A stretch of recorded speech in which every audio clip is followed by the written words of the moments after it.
नमस्कार दोस्तों, सृजन संवाद के 11वें एपिसोड में आपका स्वागत है। आज हमारे खास मेहमान हैं डॉक्टर विवेक मिश्र। डॉक्टर विवेक मिश्र समकालीन हिंदी कथा जगत का एक जाना माना चेहरा है। अपने अनूठे कथ्य और शिल्प के लिए आपको जाना जाता है।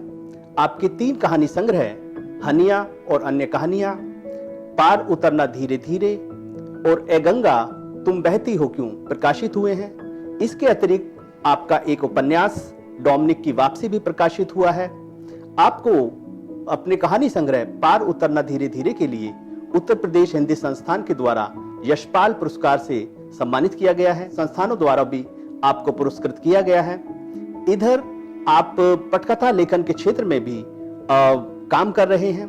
आपकी एक चर्चित फिल्म जस्ट 30 मिनट्स पर एक फीचर फिल्म का निर्माण भी हुआ है। तो आइए बात करते हैं हमारे आज के मेहमान डॉक्टर विवेक मिश्र जी से। विवेक जी, आपका सृजन संवाद के पटल पर हार्दिक स्वागत है। नमस्कार। जैसा कि हम देख पा रहे हैं, आप कथा लेखन से पटकथा लेखन की तरफ काफी एक यात्रा कर चुके हैं, उन्मुख हो चुके हैं। आपकी चर्चित कहानी जस्ट 30 मिनट्स पर एक फीचर फिल्म का निर्माण हो चुका है। हम सबसे पहले जानना चाहेंगे आपकी इस कहानी और इस पर बनी फिल्म के बारे में। धन्यवाद प्रवीण जी। देखिए, कथा और पटकथा मतलब मैं कहता हूँ कि एक ही सिक्के के 2 पहलू हैं। बल्कि मैं कहानी भी उस तरह से लिखना पसंद करता हूँ कि जब पाठक तक वो पहुंचे और पाठक उस कहानी से गुजरे तो वो लगे कि वो दृश्य देख रहा है। वो दृश्य से उसकी नजदीकी आप बना पाते हैं तो आप एक अच्छी कहानी लिख रहे हैं। उस भाव से अगर आप पाठक की नजदीकी बना पाते हैं तो आप एक अच्छी कहानी अच्छे तरीके से लिख रहे हैं। 30 मिनट्स की जहां तक बात करें तो 30 मिनट्स मेरी कई दिनों पहले लिखी गई कहानी है। और जो संग्रह मेरा आया था, दूसरा संग्रह हनिया तथा अन्य कहानियां के बाद पार उतरना धीरे से, उस संग्रह की एक कहानी थी 30 मिनट्स। और यशुदास जी हैं, मेरे मित्र हैं। जब उन्होंने वो कहानी पढ़ी, मुझसे सुनी, तो उनको लगा कि इस पर फिल्म बननी चाहिए। अब बात पटकथा लेखन की, लेकिन उस समय मैं अपने उपन्यास पे काम कर रहा था, तो उन्होंने मुझे पटकथा लेखन के लिए उस समय भी बोला था कि आपकी कहानी है, अगर आप इसकी स्क्रिप्ट लिखेंगे तो बेहतर होगा। लेकिन पटकथा लेखन का संबंध मेरा पुराना था, लेकिन बीच में वो सब काम में छोड़ चुका था, क्योंकि मैंने कई वृत्त चित्रों की परिकल्पना संकल्पना उनके लिए जो स्क्रिप्ट है वो तो लिखी थी। साथ में मैं नाटकों से जुड़ा रहा था, उसके लिए संवाद में लिखता था। लेकिन 30 मिनट्स की पटकथा, भाई फिल्म एक अलग मामला होता है। और उस समय मैं अपना उपन्यास कर रहा था तो मैंने नहीं किया। लेकिन जब फिल्म मैंने पर्दे पर देखी, फिल्म अच्छी बनी, लेकिन मुझे ये लगा कि कहीं अगर मैं इसकी पटकथा लिखता तो कैसी लिखता। और ये जो गैप था कि जो कहानीकार सोचता है उसमें वो कई चीजें होती हैं, उसके मतलब नरेशन में बहुत सी चीजें ऐसी होती हैं कि वो छुपा के लिखता है। एक पाठक उसे डिकोड करता है। पढ़ते पढ़ते आप उससे गुजरते हो और उस भाव को समझते हो। कई बार अगर आप पटकथा लेखन और कथा लेखन में अगर इस कहानी को पटकथा में बदला जा रहा है तो इस ट्रांसलेशन में, इस ट्रांजिशन में कई बार कुछ चीजें खो जाती हैं। तो वो मैंने महसूस किया और उसके बाद लगा कि पटकथा मुझे खुद लिखनी चाहिए। तो फिर जब हनिया कहानी पे फिल्म बनने की बात हुई तो मुझे लगा कि ये काम अगर मुझे दिया जाता है तो मैं करता हूँ, और मैंने उसकी शुरुआत की।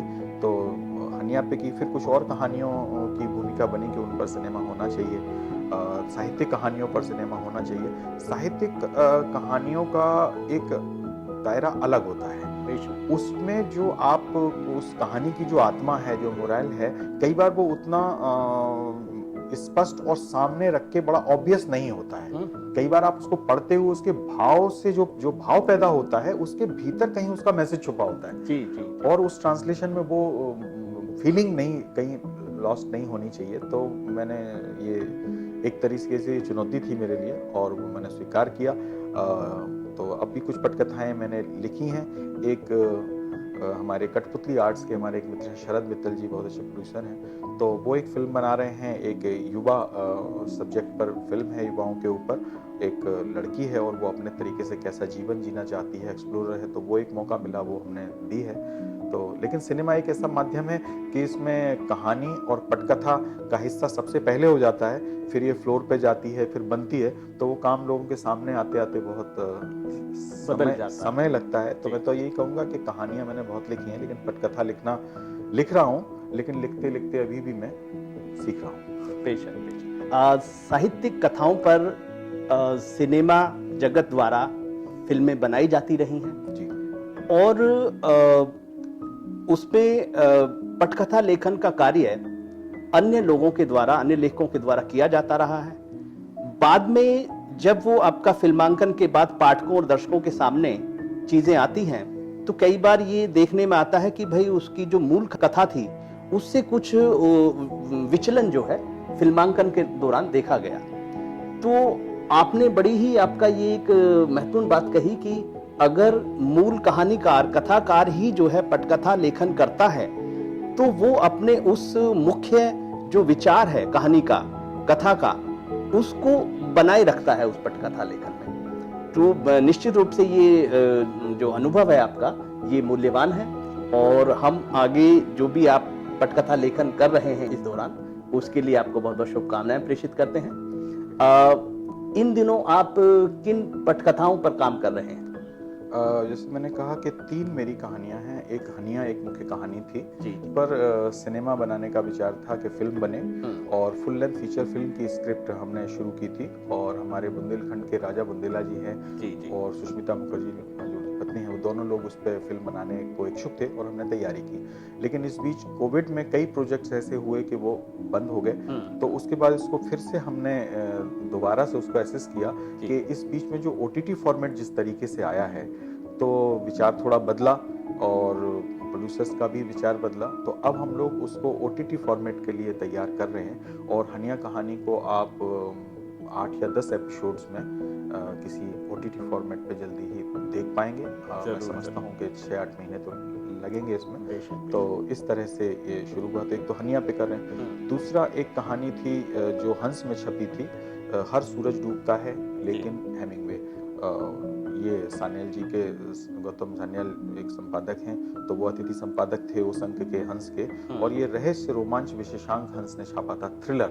ये माना जाता था कि साहित्य में थ्रिलर्स कम लिखे जाते हैं या उस तरह की जो रोमांचक कहानियां हैं वो नहीं लिखी जाती हैं रहस्य रोमांच वाली। तो एक विशेषांक ही हंस ने उसके लिए किया था, तो उसमें ये कहानी चुनी गई थी। तो दूसरी वो कहानी है जिस पर मैं काम कर रहा हूँ। और तीसरी कहानी जो है, जो इस संग्रह में निशा चुनते चुनते जो ये 21 कहानियों का चयनित संग्रह है, इसकी पहली कहानी है चोर जेब। तो उस कहानी पे मैं काम कर रहा हूँ। और जैसा कि आपने पहले कहा कि साहित्य में आप कहानी लिखते हुए आप ये चाहते हैं कि जब वो पाठक तक पहुंचे तो कहानी तो पहुंचे, साथ में उसके पीछे जो एक संदेश है।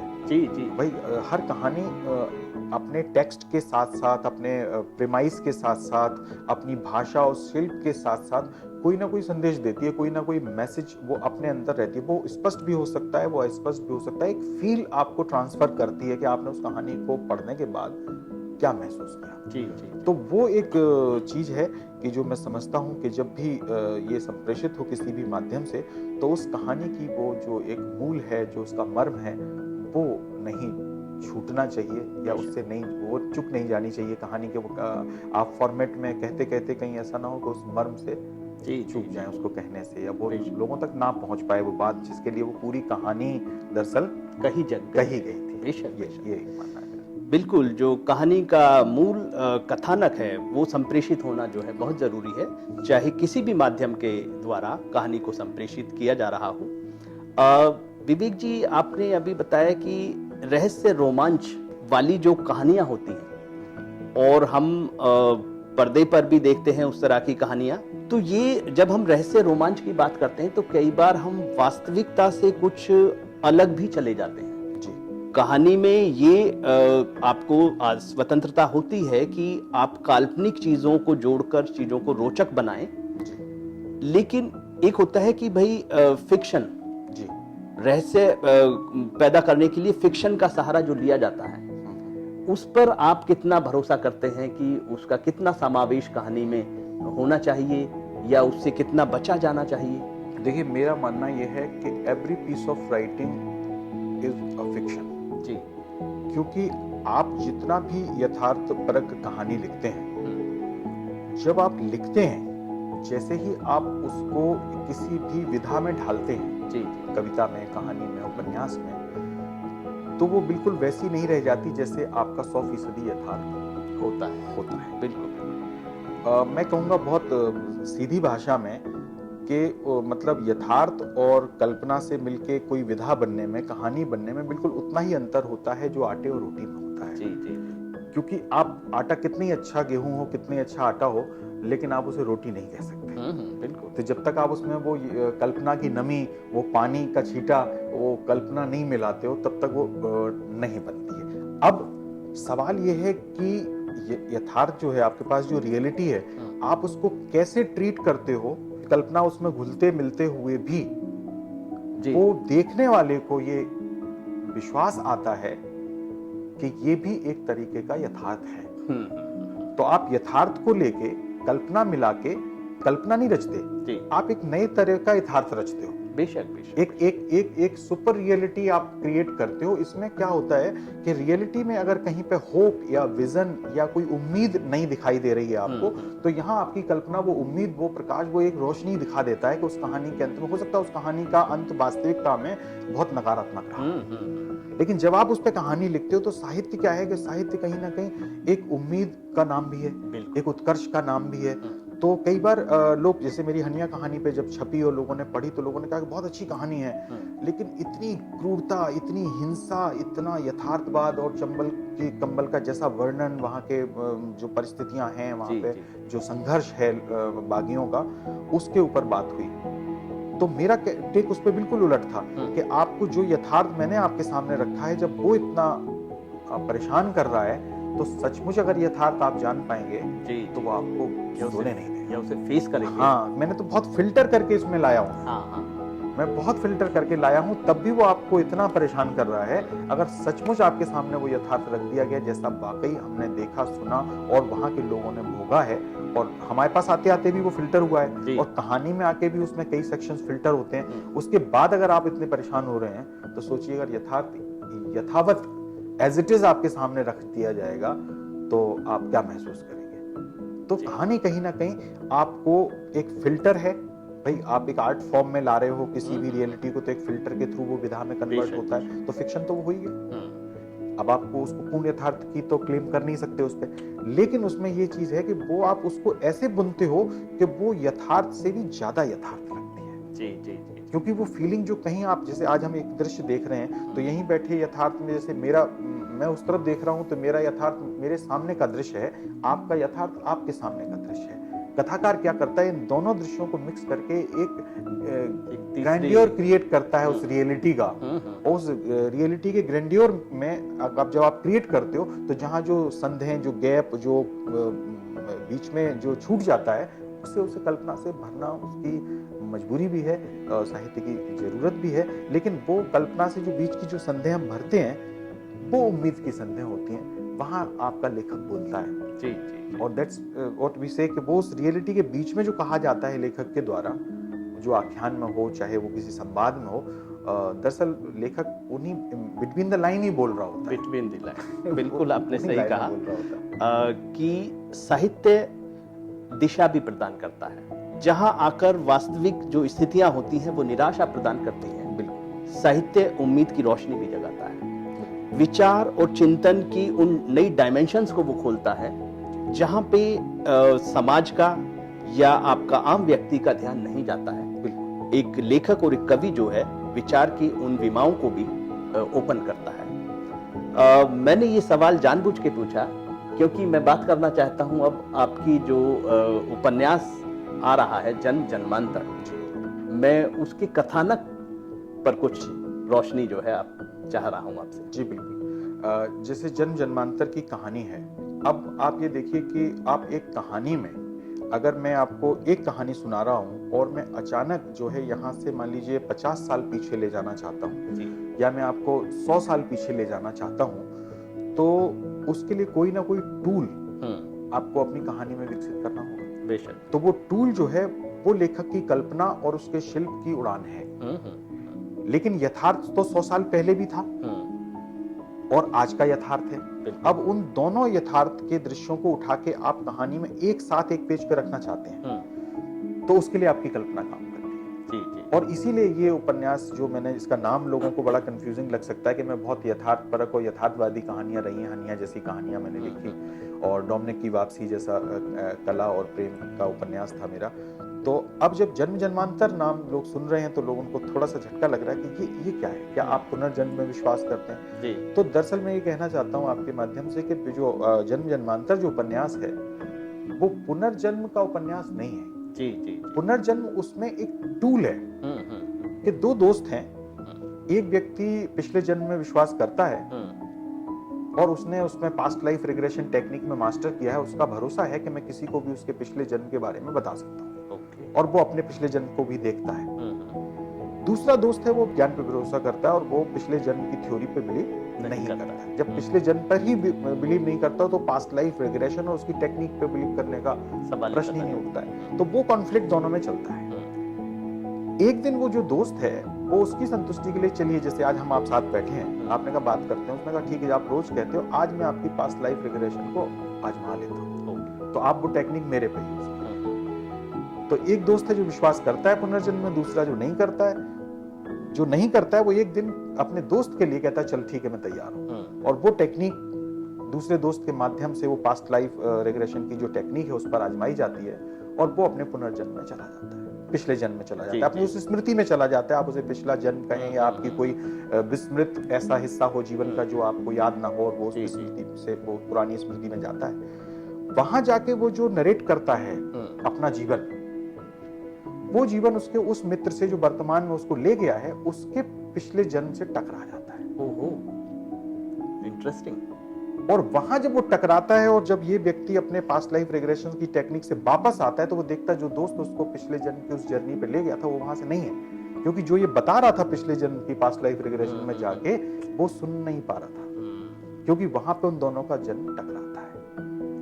जो ये कहने से जाता है पास्ट लाइफ में, ये पिछले, मतलब द्वितीय विश्व युद्ध के समय में ये इंग्लैंड की एक जो सेना है उसमें डॉक्टर था, हीलर था, सोल्जर नहीं था लेकिन सेना का हिस्सा था क्योंकि वो डॉक्टर था, और वो दूसरा जो व्यक्ति है वो नाजियों की सेना का सोल्जर था, और इसकी मौत जो है वो किसी ना किसी कारण से, इसकी मौत का जिम्मेदार वो आदमी था। तो उसने अपना पास्ट लाइफ देखी हुई थी, ही न्यू इट कि मेरे से ये गलती हुई है, और इसको कंपेल करता, जब ये अपना नरेट करता है तो वो दोनों जीवन एक जगह आके जुड़ जाते हैं।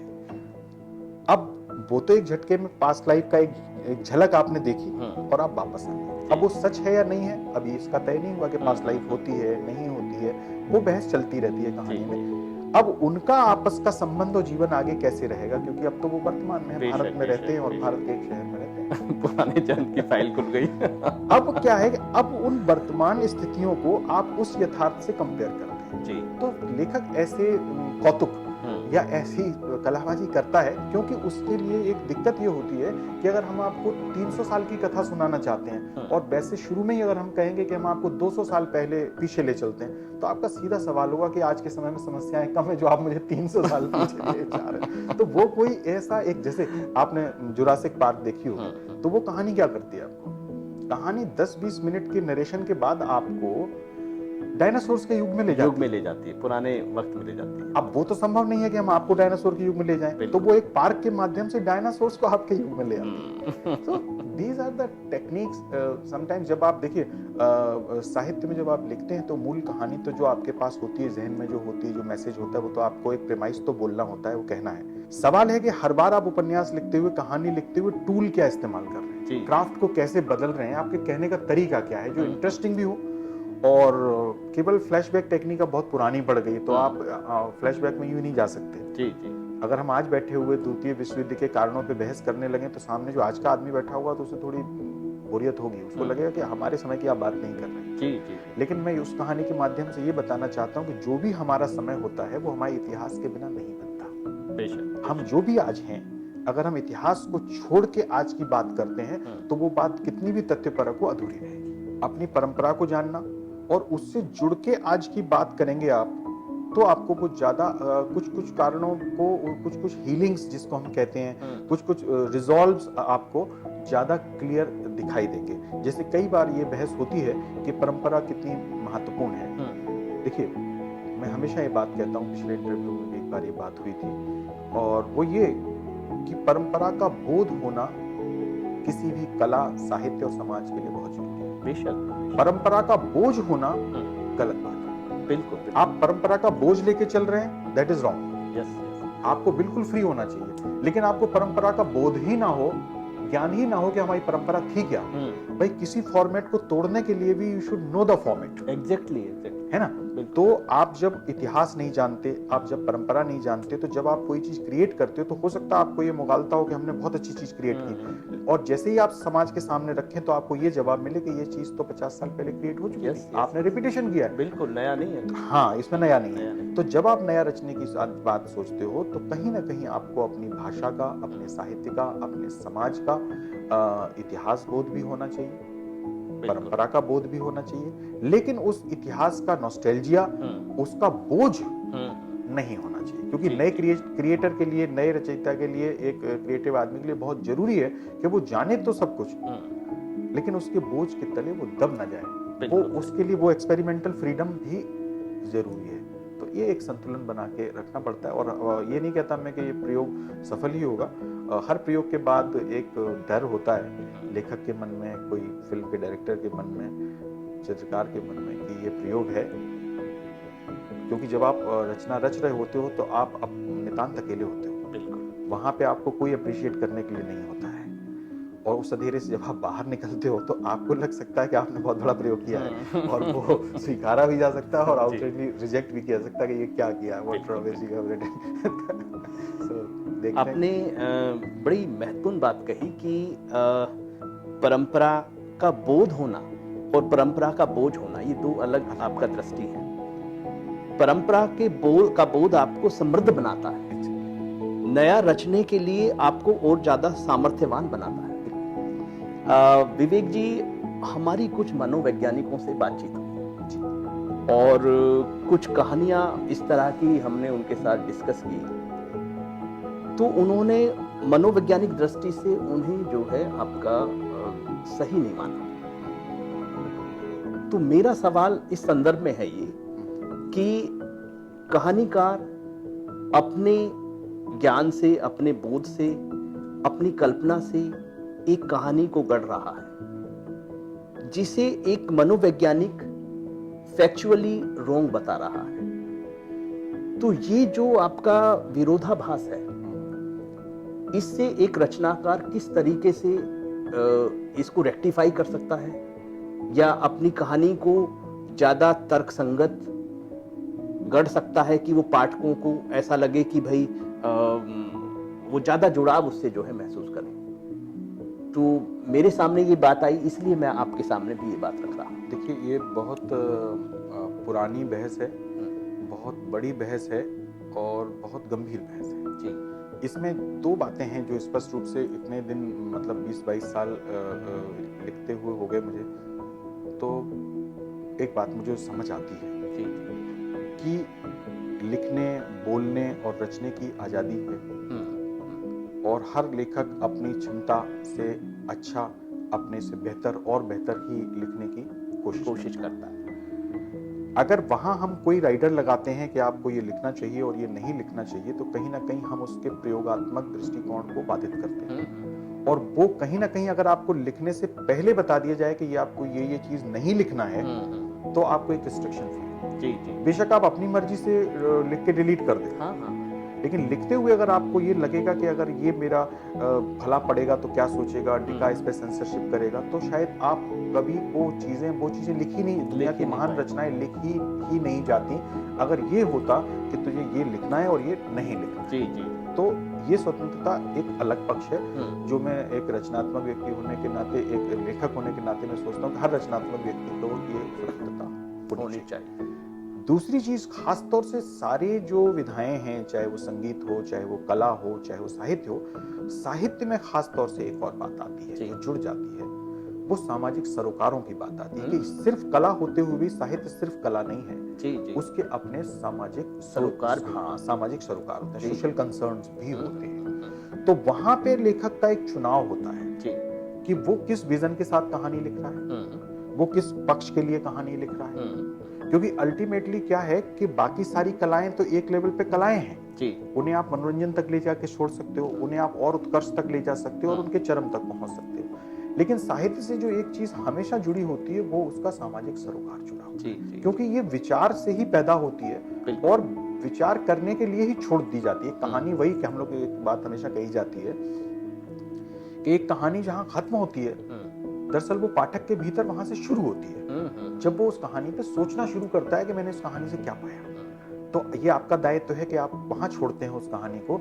जहां से वो पाठक के मन में सवाल पैदा करती है। अब रहा मनोवैज्ञानिक दृष्टिकोण का, तो लेखक का ये कतई दायित्व नहीं है कि किस पाठक पे किस कहानी का क्या मनोवैज्ञानिक दबाव या प्रभाव पड़ेगा। हो सकता कोई कहानी आपको बेहद उदास कर दे, बेशक हो सकता कोई कहानी आपको बहुत उदासी में आप हैं और आपको निकाल के बाहर ले आए। तो ये एक बड़ा ग्रे जोन है। और मैं अपने कहानियों में भी ये मानता हूँ कि जब मैं बहुत निराशा में था तो मैंने अपनी पहली कहानी गुब्बारा लिखी थी जो अपनी पिता की मृत्यु का वर्णन था। और वो किसी तरीके से कोई बहुत साहित्यिक बड़ी कहानी नहीं थी, लेकिन आज भी लोग वो गुब्बारा पढ़ के मुझे जानते हैं कि ये विवेक मिश्र जो है वो गुब्बारा के लेखक। पाठकों पे उसने असर छोड़ा उस तरीके का। उस कहानी को लिखते हुए मैं अपने पिता की मृत्यु के बाद जिस 6 महीने के डिप्रेशन में था, मैं उससे बाहर आया। और जहां भी मैंने वो कहानी पढ़ी तो मैंने ये अनुभव किया कि कहानी के अंत तक आते आते मैं रोने लगा और कहानी सुनते सुनते हॉल में बैठे लोग रोने लगे, क्योंकि जो पिता उसमें जा रहा है उस कहानी में उस व्यक्ति को छोड़ के, वो मेरा पिता नहीं है, वो उनका पिता है सबके, क्योंकि सबका एक जो कनेक्शन है, इस जो एक संबंध है इस धरती पे आने का अपने माँ बाप से, अपने बिल्कुल घर के बुजुर्ग से, तो वो महसूस करते हैं। अब इस कहानी के 2 तरह के प्रभाव हैं। कुछ लोग आते हैं कि बहुत अच्छी लगी साहब, लेकिन बहुत मन उदास हो गया और मैं 2-3 दिन तक तो मतलब मैं कुछ और पढ़ नहीं पाया। तो ये मनोवैज्ञानिक प्रभाव है। ऐसे भी लोग हैं, मेरे पास एक ऐसे बच्चे का फोन आया जो लड़के पिताजी को छोड़ के और अपने घर से भाग आया था, और ट्रेन में उसको एक मैगजीन मिली जिसने बिना मेरी परमिशन के, कोई महाराष्ट्र की मैगजीन है, उसने गुब्बारा कहानी छापी थी। मुझे नहीं पता था कि मेरी इस तरह की पत्रिका में मेरी कहानी छपी है। उसने वो कहानी पढ़ी, उसने वहीं से ट्रेन से ही मुझे फोन किया और मेरी 20 मिनट उससे बात हुई, 10-20 मिनट। उसके बाद वो अगले स्टेशन पे उतरा और वो घर से जो भाग आया था अपने पिता से लड़के, वो वापस चला गया। बहुत सुंदर, बहुत सुंदर। ये मेरे अपना निजी अनुभव है।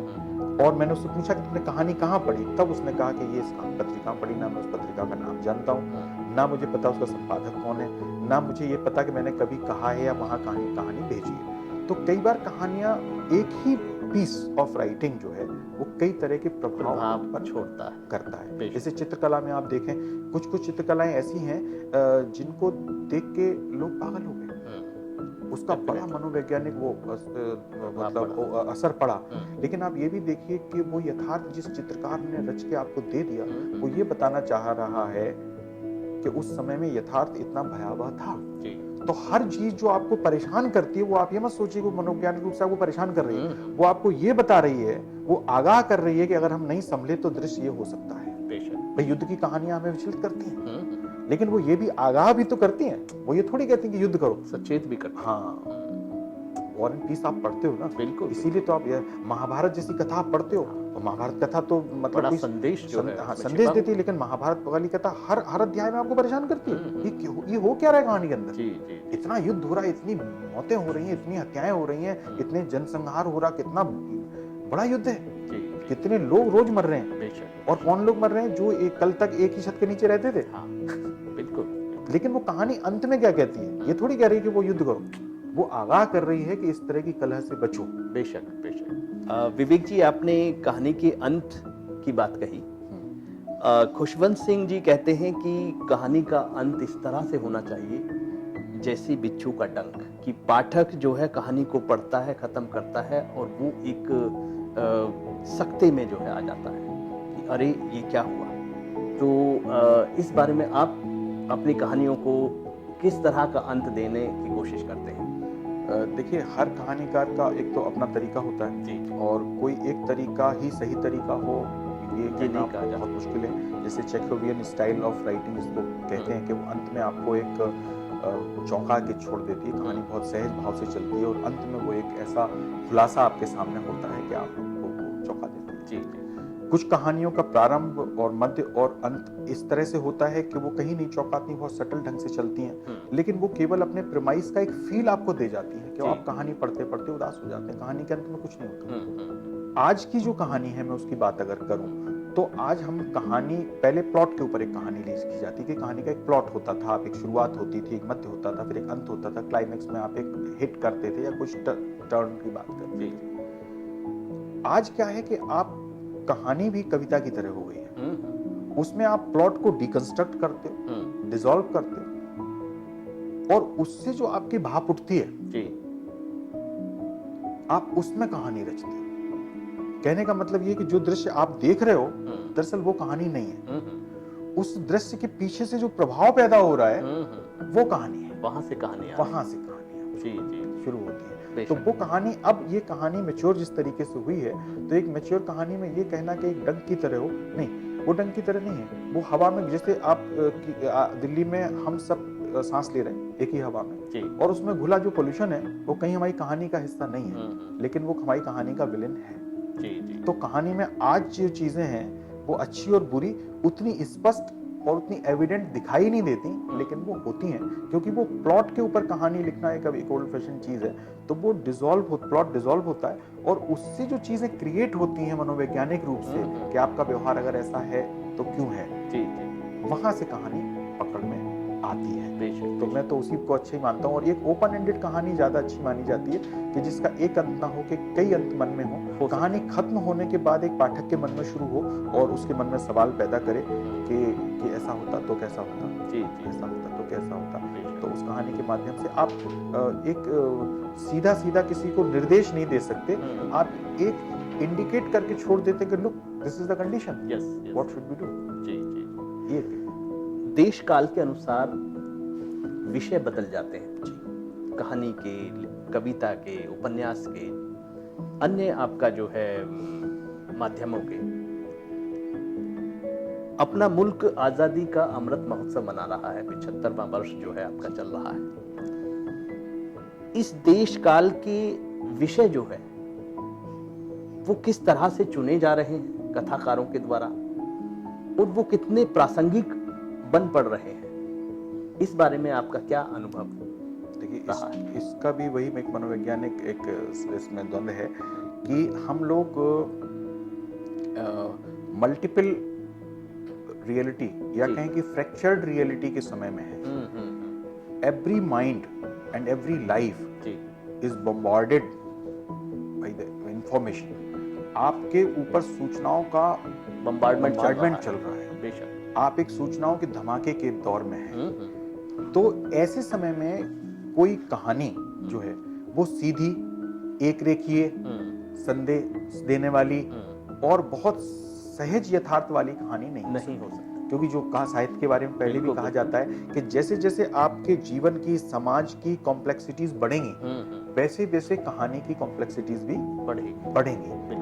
आप कोई भी फिल्म बिल्कुल सीधी एक रेखीय नहीं लिख सकते।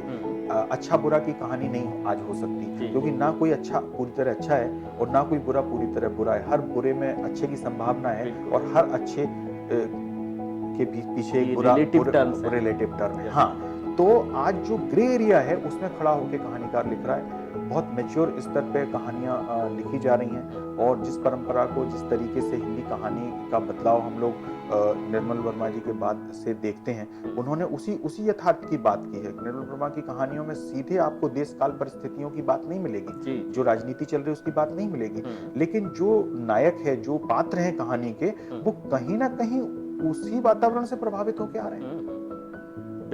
बेशक कहानी का प्लॉट कहीं पीछे छूट गया है, जिसमें एक बहुत बड़ा प्लॉट है, लेकिन कहानीकार उस प्लॉट पे बात नहीं कर रहा है। वो ये देख रहा है कि उस प्लॉट की वजह से 2 आदमी डिस्प्लेस हो गए और वो दिल्ली में कैसा जीवन जी रहे हैं। रात का रिपोर्टर। हाँ, तो वो सीधा कहानी की बात नहीं कर रहा है, लेकिन आपको रिफ्लेक्शन ऑफ द प्लॉट उस कहानी में दिखाई देता है। तो वहां से एक शिफ्ट आप देखते हो कहानी के अंदर।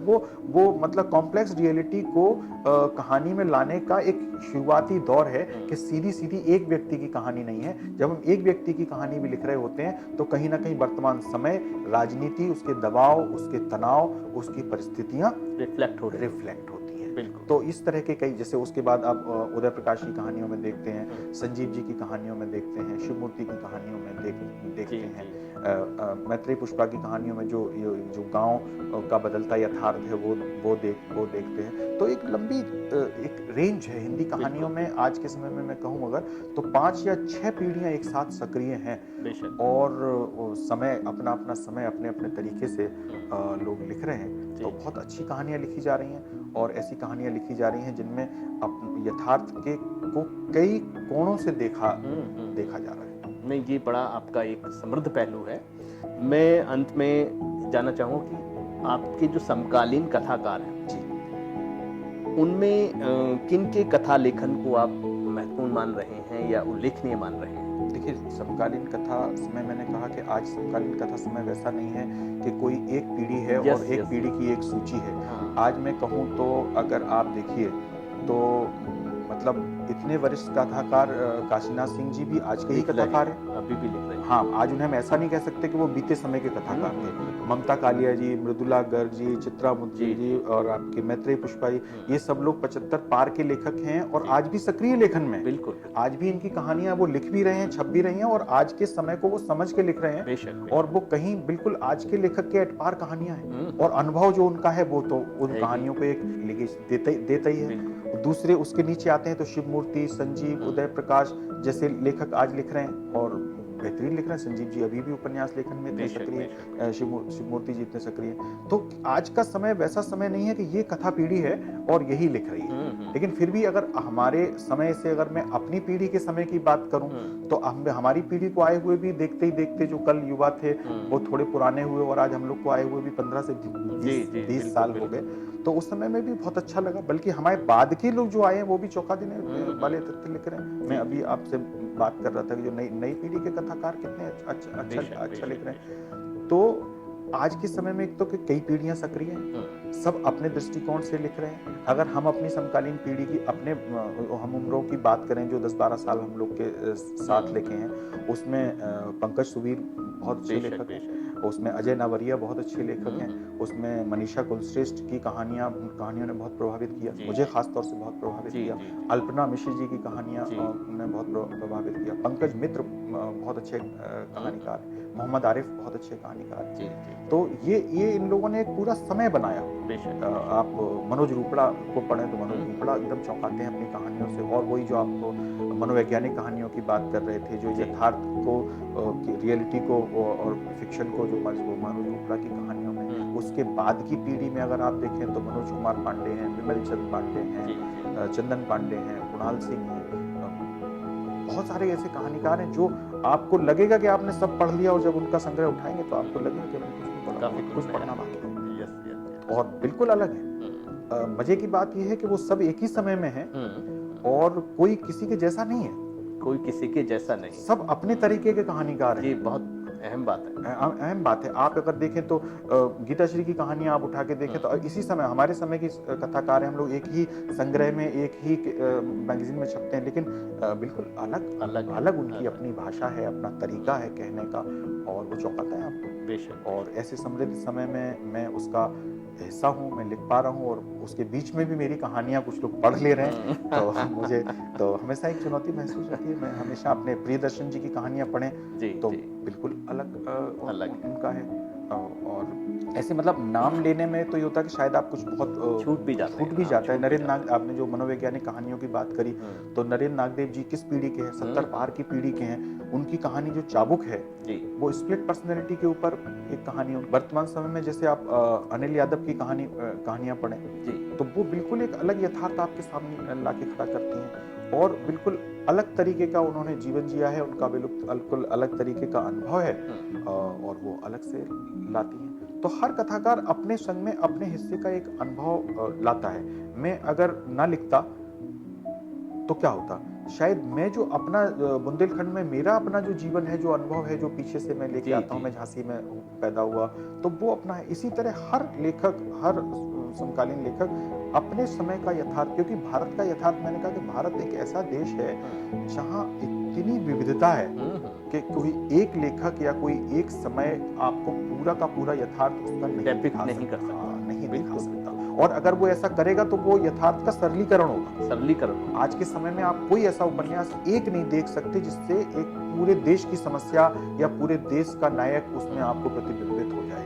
सही है। रियलिटी बहुत कॉम्प्लेक्स है, तो इसलिए बहुत से लोगों का लिखना और एक समय में लिखना और अच्छा लिखना बहुत महत्वपूर्ण है। बेशक बेशक, आपने सही कहा कि एक रचनाकार अपने अनुभव संसार को ही अपने पाठकों के साथ साझा करता है। आध्यात्मिक सृजन की जो ये पहल है, सृजन संवाद, इसको आप कितना उपयोगी मान रहे हैं?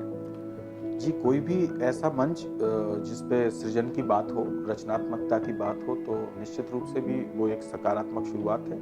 आपको, आपकी टीम को और इस परिवार को बहुत बहुत शुभकामनाएं। मैं तो ये मानता हूँ कि ज्ञान का कोई भी माध्यम हो वो मानव जाति के उत्कर्ष के लिए होता है, और ज्ञान की सारी धाराएं, मैं उन धाराओं में भी विश्वास नहीं करता, वो सारी धाराएं एक पॉइंट पे आके एक होती हैं, क्योंकि मनुष्य के जीवन का उत्कर्ष ही तो चाहती है। जी। कोई विध्वंस नहीं चाहता, कोई नहीं चाहता कि एज ए होल ह्यूमैनिटी का बुरा हो।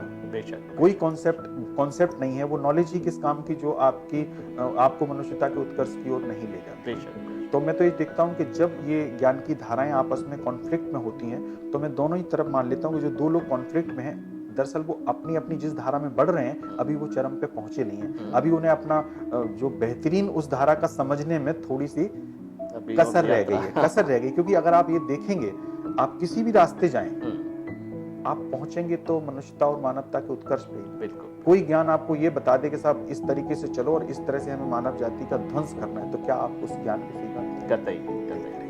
तो इसलिए मैं हर तरह के इस ऐसे प्रयोग को, ऐसे मंच को स्वागत योग्य समझता हूँ और बधाई देता हूँ। आप लोग का ये प्रयास चलता रहे और आप लोग नित्य नए जो ऊंचाइयां छुएं और ऐसे ही बड़े संवाद हों। और बल्कि मैं चाहूंगा कि कहानी पे आपने आज इतनी बात की, तो बहुत सारी बड़ी गैलेक्सी है इस समय हिंदी कहानी की, तो आप एक बड़ा मंच खोलें और सारे लोगों को यहाँ पे बुलाएं। जरूर। बड़ी बहस हो कहानी। जरूर।